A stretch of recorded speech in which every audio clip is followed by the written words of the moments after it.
Hi guys, this is our CI2 presentation, Language, Identity, and Law. Before I begin the presentation, I just want to recap a couple of things, doing more of an instruction before I move into the demonstration of presentation. Not everyone's presentation is going to be the same. This is just my interpretation of the information that we read and an explanation of some of the points that I want to bring to the foreground that were of interest to me, some themes that I saw emerging, and just some topics that are of interest to me that I want to talk about. I titled my presentation "Language, Identity, and Law" because I felt like when we consider the two readings that I'm discussing, and when they see us, these were kind of the three topics that came to the forefront for me. So just remember on the assignment sheet, these were sort of the goals that were listed, and so I have them listed here also as the goals of my presentation. To summarize the readings, to discuss the readings in relation to rhetoric. So it says to summarize the readings in the assignment sheet, to discuss the readings in relation to something related to your discipline. And so for me, I chose rhetoric, cultural studies, and the Central Park 5 case. And then 3, to relate the readings to one another via the unit of analyses provided for this week's reading response. And so you'll see that I talk about all 3 units of analysis, but you don't necessarily have to do that. You want to remember that the purpose of your presentation is to just, bring light to that week's readings in reference to or in relation to the Central Park 5 case.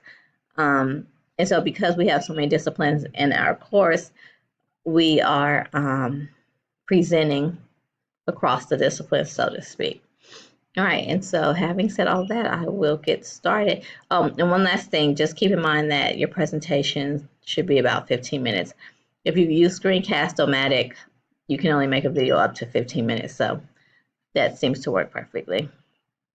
All right, so to begin my presentation, I want to quickly point out salient points that I found were made in each article. And I'm going to go into each of these in more detail later.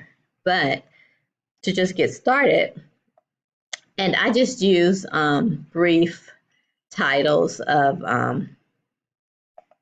each article. Let's see. Okay. So this one is, and I don't want to start with this one. I want to start with this one. Ideologies of Language, Some Reflections on Language and U.S. Law. And so in short, in this article, the author addresses this idea of language or linguistic ideologies. And he begins by giving a definition. He states linguistic ideologies are roughly glossed as shared bodies of common sense notions about the nature of language in the world. But I think when we think about linguistic and language ideologies, it gets a little more specific than that. And then he goes on and he says himself, more specifically identified as the ideas with which participants and observers frame their understanding of linguistic varieties and map those understandings onto people, events, and activities that are significant to them. And so what that means is we make judgments about people based on their language and their linguistic skills. And many times by doing so, we, as he says, we frame an understanding about people based on their speech. And so he talks specifically in this article about non-English people whose English is not fluent, non-English speakers or non-fluent English speakers, and how that affects them politically, and essentially how the law embeds these linguistic ideologies, which create these cases, which present the individuals who are part of the system at a disadvantage. And so I thought this was, even though the Central Park Five case isn't necessarily related to linguistic ideologies in terms of first language or English as a second language, or or as another language, because for some people it could be a third or fourth, whatever.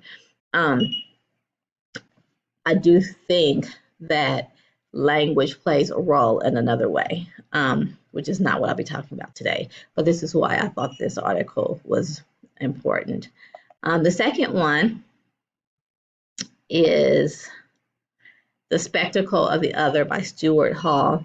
And Stuart Hall is a scholar who's known for his work in cultural studies. And there's a lot in this chapter. But what I will talk about later on is why difference matters. And I'll talk more about that in a second. And then this wasn't a reading that we read, but when I think about the case of the Central Park Five, it made me think about this read technique in terms of a way to interrogate individuals. And so this article is called, I found in Criminal Law Quarterly, called Justice in Peril, False Confessions and the Read Technique. And what drew me to this, because I'm not a criminologist, and was I remember in the miniseries, the defense attorney mentioning to the district attorney, we've known for years, he said something to this effect, we've known for years that the read technique doesn't work. And so I was interested in learning more about the read technique. And so we'll cover a little bit of that too. All right, so the first thing I want to do before moving into the units of analysis is show two quick videos. They're about a minute each, and I'm running out of time, and so they may even be shorter than that. All right, so the first one I want to show is, I want to point you to this first. So Linda Fairstein is was a district attorney, the person who prosecuted the case, and she has an op-ed piece in the Washington, in the Wall Street Journal, where she says Ava DuVernay's miniseries wrongly portrays them as totally innocent and defames me, meaning Linda Fairstein, in the process. And I won't read this, but I do encourage you to go out and read it yourself.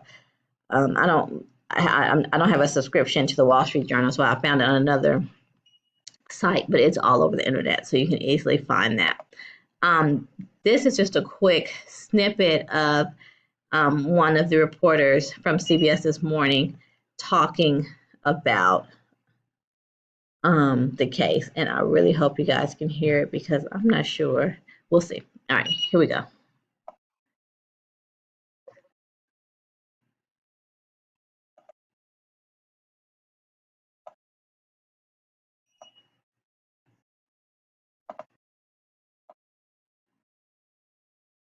Writing or criticism.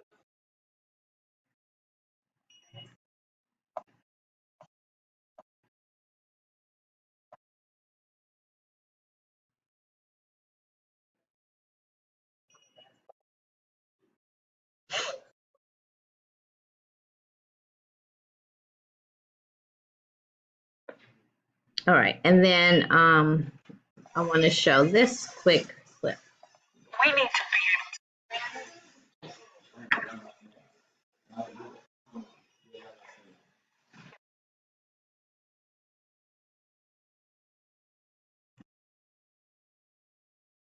you know,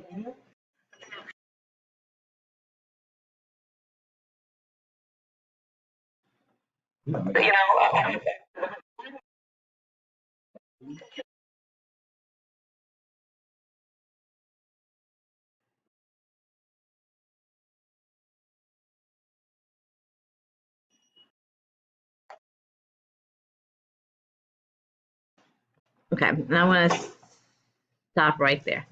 All right, so the 3 units of analysis you could choose from this week for doing your reading response are theory from your discipline, logos, epistemology, and rhetorical exigency. And here I've listed, I'm going to move this so y'all can see, the definitions of each. And these definitions are, on the reading response assignment sheet at the bottom, the last page. All right. So in terms of a theory for my discipline, which is selecting a theory specific to one's discipline as a unit of analysis or evaluation, I want to talk about Kairos. And so in terms of the Central Park 5 case, the moment was kairotic. So Kairos, and I'm sure many of you guys are familiar with ethos, pathos, logos. And then there's also Kairos, which deals with place and time, and how the timing of a thing makes it significant rhetoric. And so in that video that we just watched, where DuVernay was mentioning about it being a systemic problem, that points to the kairotic moment. So even though this event happened many years ago, it's still relevant, which is one reason why the miniseries is getting so much attention. And I have about 3 minutes, so I'm going to kind of hurry on through. In terms of logos epistemology, which means what epistemologies or cognitive structures are valorized with the rhetorical theories, is there reality outside the text? And so for this, I want to focus on or talk about identity social constructs. And I want to talk about social constructs in terms of Hall's article, Why Does Difference Matter? When we think about the Central Park 5 and the identity construction of African American males in America, I would argue that it was easier to view them as criminal than innocent young men.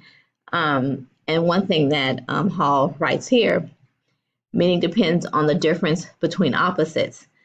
We recognize that binary oppositions, white, black, day, night, masculine, feminine, have the great value of capturing the diversity of the world within their either or extremes.